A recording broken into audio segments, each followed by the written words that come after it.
عرفان مدنی T V کے ناظرین، آج کی اس ویڈیو کلپ میں ہم دارالفتہ اہل سنت دعوت اسلامی کا ایک فتویٰ لے کر حاضر ہوئے ہیں، جس کا موضوع ہے زکام میں آنکھ سے پانی نکلنے سے وضو ٹوٹے گا یا نہیں ٹوٹے گا۔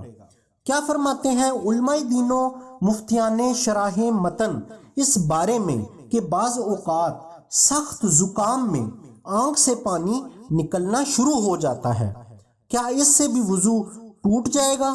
جواب ملاحظہ فرمائیے۔ بسم اللہ الرحمن الرحیم۔ زکام کی وجہ سے آنکھ سے جو پانی نکلتا ہے اس سے وضو نہیں ٹوٹے گا۔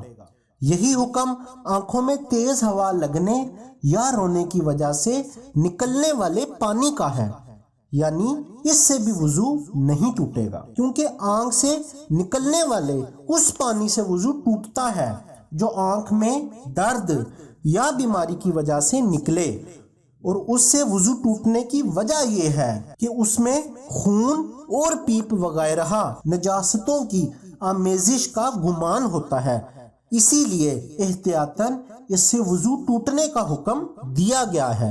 اور زکام تیز ہوا لگنے یا رونے کی وجہ سے نکلنے والے پانی کا معاملہ ایسا نہیں، لہٰذا اس سے وضو بھی نہیں ٹوٹے گا۔ واللہ اعلم عز وجل ورسولہ اعلم، صلی اللہ علیہ وآلہ وسلم۔ آمین بجاہ خاتم النبیین صلی اللہ تعالی علیہ وآلہ وسلم۔